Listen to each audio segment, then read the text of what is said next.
Un arbre au bord de l'eau.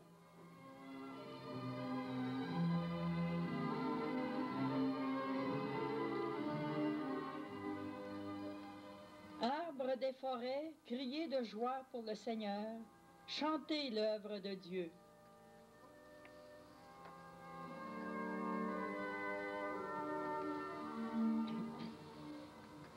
En 1843, un arbuste s'enracine en pleine terre de Longueuil, sur les rives du Saint-Laurent. Ensemble, revivons l'histoire de cet arbre planté au bord de l'eau. En ce temps-là, une renaissance spirituelle souffle sur le diocèse de Montréal et Monseigneur Ignace Bourget multiplie les fondations religieuses. Pour répondre à l'appel de son évêque, Eulalie du Rocher accepte humblement de fonder une communauté enseignante. Depuis cet instant mémorable, plus de 7000 religieuses se sont lancées dans une grande aventure de foi sur les pas de cette femme d'Évangile au cœur brûlant de charité. Bénie celle qui compte sur le Seigneur, son feuillage est toujours vert.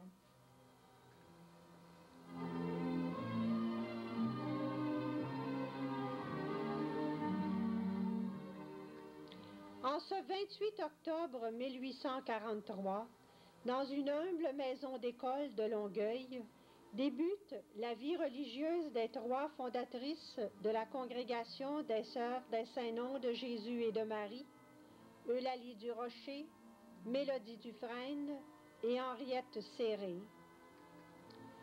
Sous l'habile direction du père Jean-François Allard, Oblat de Marie Immaculée, la petite communauté progresse rapidement, malgré l'extrême pauvreté du lieu et la froide incompréhension de l'entourage. Si bien que 9 mois plus tard, religieuses et élèves doivent déménager dans une maison plus vaste, offerte par le curé Moïse Brassard. Dans cette salle du chapitre précieusement conservée, on entend monter la rumeur du passé, on revit les événements des débuts, réception des constitutions des Sœurs de Marseille, visite stimulante de Monseigneur Bourget, entretien spirituel et pédagogique du Père Allard, délibération du Conseil pour la fondation des couvents de Belleuil, de Saint-Timothée et de Saint-Lin. Ici, dans cette antichambre, la fondatrice encourage ses novices et leur enseigne les voies de l'oraison. À ce pupitre, elle correspond régulièrement avec les jeunes sœurs éloignées de Longueuil. Dans cette chapelle qu'elle a fait construire, elle adore en silence et se livre à la volonté du Père. Consciente d'un Dieu présent partout, elle va et vient vers les autres. Pour elle, l'action et la contemplation sont les 2 facettes d'un unique amour. Atteinte de tuberculose, elle entrevoit sa fin prochaine avec sérénité. Le bon Dieu aura soin de vous, dit-elle à ses sœurs inconsolables. À sa mort, elle n'a que 38 ans et sa communauté 6 ans d'existence. Le père Allard écrira plus tard: l'arbre que la main de Dieu avait planté, nourri par une sève abondante, a pu jeter de profondes racines pour répandre ses branches au loin, sans aucun détriment pour l'arbre. D'hier à aujourd'hui, 19 supérieures générales se succèdent à la direction de l'Institut. Chacune de ces femmes remarquables trace une route, imprime un élan nouveau, ajoute une teinte différente à l'ensemble de la congrégation. Après la mort de Mère Marie-Rose, les nuages s'amoncellent et un vent de contradiction souffle sur la petite communauté. Malgré l'orage, Mère Véronique insuffle l'esprit de la fondatrice et fonde les couvents de Saint-Hilaire, de Beauharnois et de Verchères.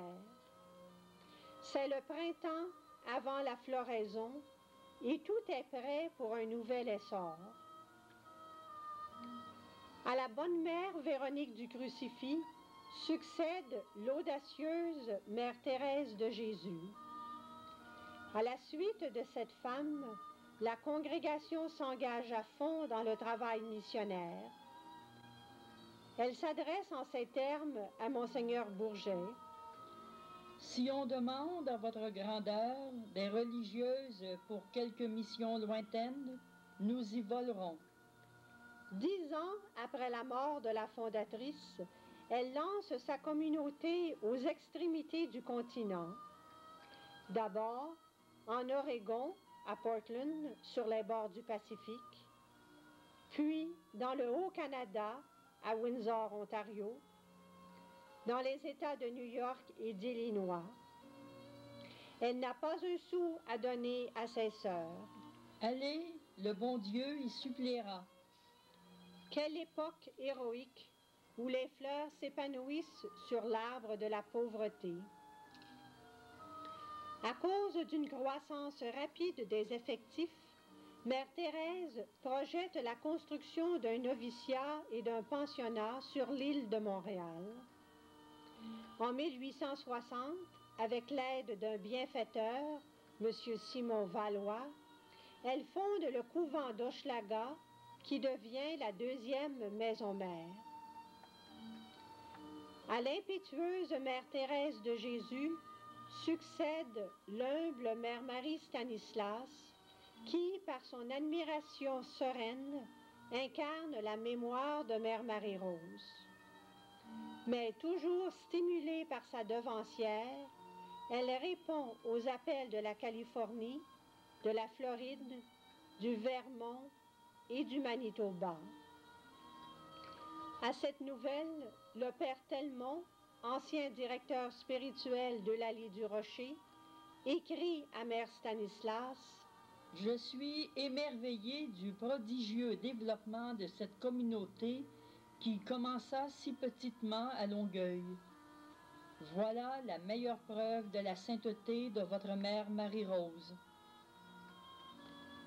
5e supérieure générale, Mère Marie-Olivier est la petite cousine de la fondatrice. Sous ces deux généralats, cette femme de tête et d'affaires permet 34 nouvelles fondations. Signalons en particulier celle de Seattle dans l'État de Washington, qui, après Montréal, sera la ville la plus florissante en vocation religieuse. Sous le supériorat de Mère Jean-Baptiste, outre les nouvelles fondations et l'achat du terrain d'Outremont sur le Mont-Royal, des structures administratives s'imposent. En 1894, c'est la création de 7 provinces: Montréal, Longueuil, Ontario, Manitoba, New York, Oregon et Californie. Cette même année, à Hochelaga, lors des fêtes du Jubilé d'or de la congrégation, le futur évêque de Montréal, Monseigneur Paul Bruchézy, dira: « Le grain de sénévé, jeté en terre il y a 50 ans, a germé. Il est devenu un arbre aux vigoureux rameaux, et c'est par milliers que se comptent les enfants venus s'abriter sous son bienfaisant ombrage. » À cette occasion, les Sœurs des Saints-Noms de Jésus et de Marie de Marseille offrent à la communauté une magnifique statue de Notre-Dame du Sacré-Cœur. Aujourd'hui, cette statue est précieusement conservée à la maison mère. 50 ans plus tôt, ces mêmes religieuses, ayant refusé de venir fonder au Canada, avait légué à la communauté naissante constitution, nom et costume. Lorsqu'un vent anticlérical souffle sur la France, cette communauté est subitement décimée par la loi Combes en 1903. Quelle fin tragique! Mais quelle merveilleuse mission! Le projet de Mère Saint-Augustin de Jésus a fécondé celui de Mère Marie-Rose au-delà des mers. Ainsi meurent et naissent les instituts religieux dans la vie de l'Église. De la maison mère des Sœurs de Marseille, une seule religieuse française acceptera l'invitation et fera son entrée dans la communauté canadienne en 1911. Son nom est Claire Roubaud, en religion, Sœur Marie de Sainte-Marthe. Depuis l'origine, le livre de règles reçu de France subit diverses modifications. En 1901, Rome émet enfin le décret d'approbation définitive. Mère Marie-Rose disait « Ce livre de règles est le livre de vie. » Plus tard, Mère Véronique dira « C'est l'évangile de la famille. » En 1898, sous le deuxième mandat de Mère Marie-Olivier, la Floride subit le contre-coup de la guerre hispano-américaine. Aussitôt, les Sœurs de Key West transforment leur pensionnat en hôpital militaire et deviennent infirmières au service de l'armée américaine. D'abord enseignantes, les sœurs savent s'adapter aux besoins de l'heure. Jadis, Monseigneur Bourget donnait ce conseil aux pionnières de l'Oregon. Étendez votre charité à toutes les classes de l'humanité et depuis le berceau jusqu'à la tombe. À l'aube du XXe siècle, Mère Marie du Rosaire est élue supérieure générale. Femme de cœur, femme de foi, elle permet la construction de l'Académie Sainte-Marie de Winnipeg et celle du pensionnat d'Outremont. Encore aujourd'hui, ces institutions sont des centres actifs d'éducation chrétienne. Décédée au cours de son mandat, Mère Marie du Rosaire est remplacée par Mère Marie de Martin de l'Ascension, au caractère fort et droit. Fidélité aux constitutions, voilà son mot d'ordre. À cette époque, l'Institut connaît une croissance extraordinaire. 40 nouvelles fondations surgissent, dont 3 écoles normales, Valleyfield, Seattle et Spokane. Un grand nombre d'écoles de l'Est de Montréal sont sous la direction des religieuses de langue française et de langue anglaise. De plus, une percée se fait dans les cantons de l'Est du Québec. Et des branches du grand arbre pointent des bourgeons gonflés de sève. De 1916 à 1926, Mère Marie de Bonsecours fonde 54 établissements. C'est l'apogée de l'expansion de la communauté.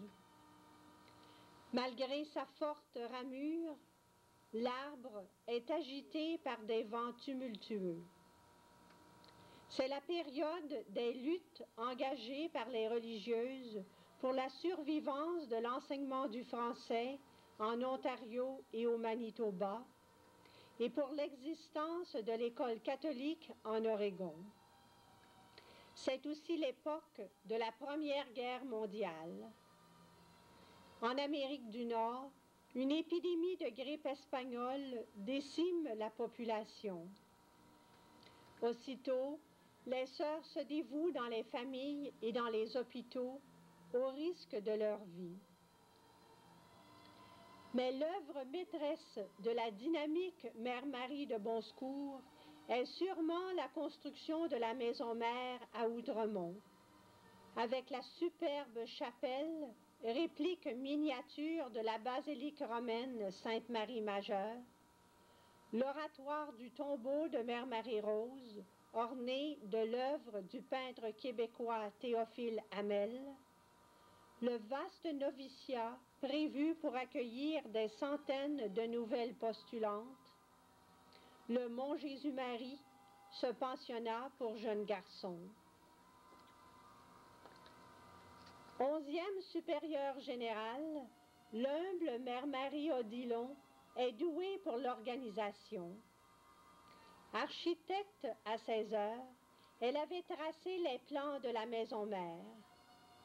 Avec confiance, elle entreprend les démarches en vue de la béatification de Mère Marie-Rose. En 1931, attentive à l'appel de l'Église missionnaire, elle désigne 6 religieuses pour aller fonder au Basutoland en terre d'Afrique. La même année, 4 autres s'embarquent vers le Japon. À regret, lors de la déclaration de guerre, elle laisse à d'autres mains la direction d'une école florissante à Kagoshima.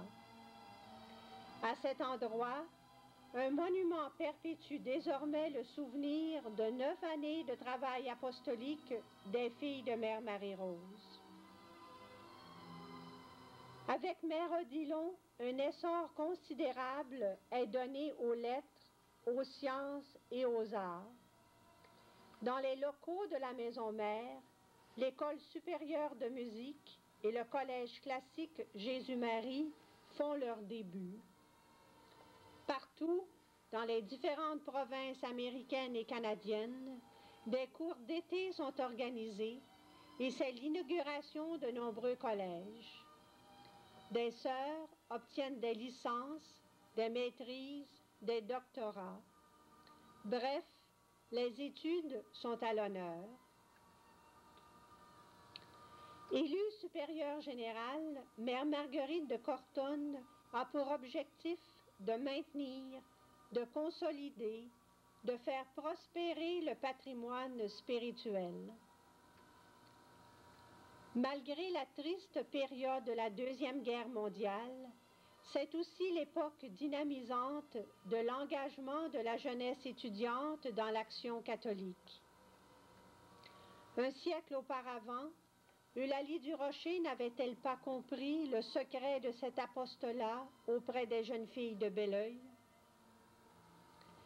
L'année 1942 marque la fondation à Outremont de l'école de pédagogie familiale, ouverte à différentes communautés religieuses. L'année suivante, pour souligner le centenaire de la communauté, des fêtes jubilaires s'organisent partout dans la congrégation. Élèves et religieuses soulignent cet événement mémorable par des célébrations solennelles et des démonstrations artistiques. Avec Mère Marie-Gustave, que nous voyons à droite, il faut noter la construction de l'école normale Eulalie Durocher à Saint-Lambert et celle de la maison provinciale de Los Gatos en Californie. Invitée à participer à un congrès des supérieurs majeurs, elle se rend à Rome en 1952. 10 ans avant le Concile Vatican II, Pie XII leur parle de la crise grave que traversent les communautés religieuses féminines et de la nécessité d'adaptation au temps nouveau. Suite à cette rencontre, un nouvel essor est donné aux études supérieures, spécialement à Rome, à Paris et à Louvain. Lorsque Mère Marie du Saint-Sacrement prend la direction de la communauté, l'Église et le monde sont à un point tournant de l'histoire. En 1957, Elle abolit la distinction entre les sœurs de cœur et les sœurs coadjutrices. Confiante en l'avenir, elle lance de coûteux projets de construction pour favoriser le développement de l'enseignement supérieur. L'Institut Jésus-Marie d'Outremont, l'école de musique Vincent d'Indy, voisine de la maison mère, le collège d'Oakland en Californie, avec ses 12 pavillons au flanc de la montagne, et l'achat du campus de Fort Wright dans l'État de Washington. Pour favoriser la formation spirituelle et pédagogique des jeunes religieuses, elle instaure le juniorat à la maison mère. En 1959, c'est la construction de la maison provinciale et du noviciat d'Albany, New York.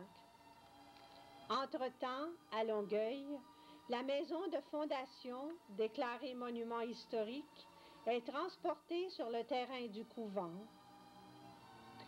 Et l'arbre des origines étend vigoureusement ses branches vers l'Amérique du Sud. En 1962, Mère Marie du Saint-Sacrement envoie des sœurs au Pérou et au Brésil à la demande des évêques sud-américains.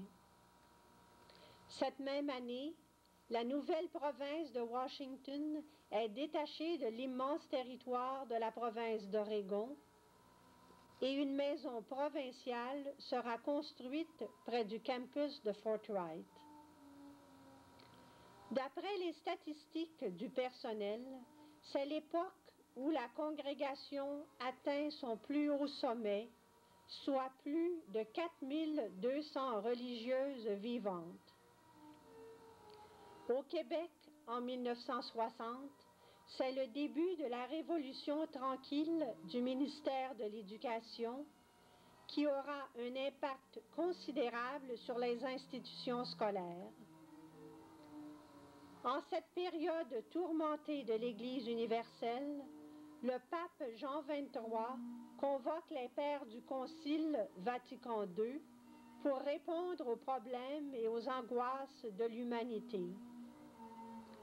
C'est alors le grand renouveau liturgique qui amène de nécessaires transformations dans toutes les chapelles, en particulier dans celle de la maison mère. Et le décret Perfecte Caritatis pour la rénovation de la vie religieuse fait l'objet des 2 sessions du 24e chapitre général. Constitutions et règles sont modifiées. Et les capitulantes sont mises à l'écoute de l'esprit pour mieux déchiffrer les signes des temps. À la même époque, à Montréal, l'Expo 67, Terre des Hommes, fait expérimenter le bienfait de la grande fraternité universelle. Sous le généralat de Mère Philippe de la Croix, la communauté vit une période de changement, de remise en question, d'ouverture au monde, de bouillonnement d'idées, d'expériences de vie en fraternité, de rajeunissement des structures de gouvernement. Il est question d'office divin, d'horaires assouplis, de budget personnel, de nouveaux ministères, de costumes et de reprise du nom civil. Après 1967, un grand vent d'insécurité, de contestation secoue l'arbre de la congrégation et de nombreux et beaux fruits se détachent petit à petit de l'arbre devenu plus vulnérable. Au Québec, le système d'éducation est réformé en profondeur par le rapport Parent, ce qui oblige la communauté de vendre à l'Université de Montréal l'édifice de l'Institut Jésus-Marie récemment construit. À son tour, le couvent d'Hochelaga, ce vieux symbole de stabilité, tombe sous le pic des démolisseurs. Il en est ainsi de l'Académie Sainte-Marie de Portland, Oregon. Quelques années plus tard, l'Académie Sainte-Marie de Windsor, construite en 1928, subira le même sort et combien d'autres encore. Entre-temps, c'est la conquête de l'espace, la marche sur la Lune. Ainsi, un vieux rêve universel devient réalité. Dans l'esprit d'un retour aux sources, le 125e anniversaire de la Fondation est célébré joyeusement à Longueuil et ailleurs dans la congrégation. À l'écoute de l'Église missionnaire, Mère Philippe se rend au Cameroun pour jeter les bases d'une nouvelle fondation en terre d'Afrique. Mais pour mieux bâtir l'avenir, une étude démographique s'impose. Avec courage, toute la congrégation participe à cette recherche audacieuse de l'étude Gosselin, présage d'une meilleure orientation apostolique. En 1971, Sœur Marthe Lacroix est élue supérieure générale et c'est l'heure des changements rapides. Déjà, les mentalités s'adaptent aux nouvelles réalités. On parle de pluralisme, de subsidiarité, d'autonomie des provinces, de justice sociale, de présence aux moins favorisés, d'apostolat varié, de bénévolat, de formation aux études bibliques. Un vent nouveau souffle sur la congrégation. En mars 1972, c'est le déménagement de l'administration générale à Pierrefonds sur l'île de Montréal. L'année suivante, les sœurs reçoivent le livre des nouvelles constitutions rédigées à la lumière du Concile Vatican II. Pour répondre à l'appel d'Haïti, 3 sœurs partent en 1975 vers ce petit pays si défavorisé de l'archipel des Antilles. Au lendemain du 26e chapitre général de 1976, orienté sur la recherche du charisme, Sœur Hermance Barry, nouvelle supérieure générale, invite la communauté en ces termes. Aller jusqu'aux racines pour vivre et produire des fruits. Branche vivante du grand arbre de l'Église, la communauté est appelée à vivre le fruit de son charisme retrouvé. En voici le texte. Nous sommes une communauté de religieuses consacrées au Saint-Nom de Jésus et de Marie. Animées par une charité active, nous collaborons à la mission éducative de l'Église par l'éducation chrétienne, surtout celle de la foi, particulièrement auprès des pauvres et des défavorisés. Déjà, l'on sent monter la sève profonde vers un élan créateur, une adaptation au temps nouveau, une collaboration à la mission éducative de l'Église. Des pistes nouvelles sont ouvertes. Partout se fait sentir un renouveau d'intérêt et de dévotion envers Mère Marie-Rose, celle qui a cru en l'avenir. Soudain, en 1979, arrive de Rome le décret d'approbation d'héroïcité des vertus de Marie-Rose du Rocher, ce qui la déclare vénérable. Entre-temps, au Lesotho, une supérieure régionale Basuto est nommée pour la première fois. Et un nouveau type d'appartenance à la communauté est approuvé à l'essai. Ce sont les membres associés SNJM. Enfin, le 23 mai 1982, c'est la cérémonie de béatification sur la place Saint-Pierre de Rome, suivie d'une célébration de joie organisée dans les jardins des Oblats de Marie Immaculée.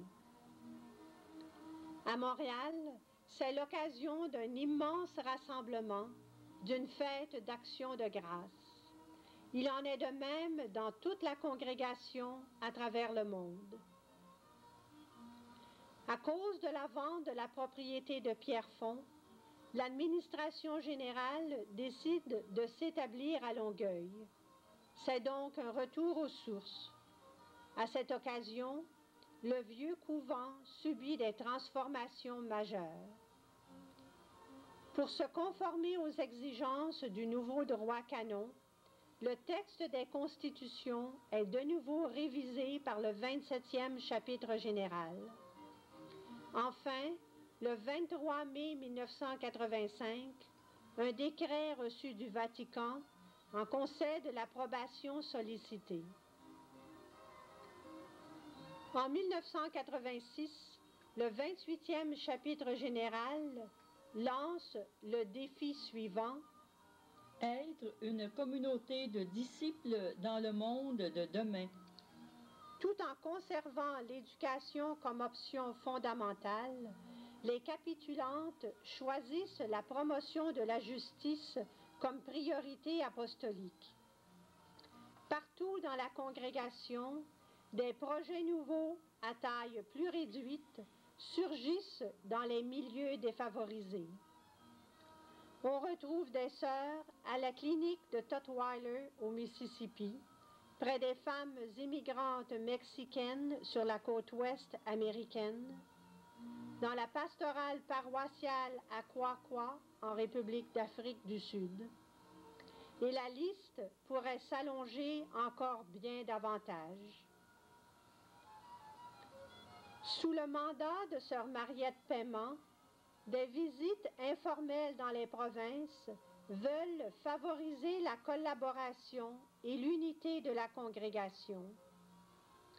Une restructuration des 5 provinces du Québec est instaurée dans le but de mieux vivre la mission. En 1990, au Brésil, c'est la création d'un noviciat à São Paulo. Déjà, un rameau d'avenir bourgeonne et fleurit en terre brésilienne. Invités à discerner les appels de Dieu sur la congrégation, les capitulantes de 1991 identifient les valeurs suivantes comme toile de fond. Femmes d'Évangile en solidarité pour une action libératrice. Tel est le défi de Sir Mary Ellen O'Lowan et de son conseil pour les années à venir. Il est à noter que pour la première fois de l'histoire de la communauté, une religieuse née aux États-Unis est élue supérieure générale. À l'aube du 2e millénaire, le rêve d'Eulalie Durocher est-il toujours vivant? Ces filles sauront-elles inventer une vie religieuse signifiante en rendant visible pour notre monde la tendresse et l'amour de Dieu?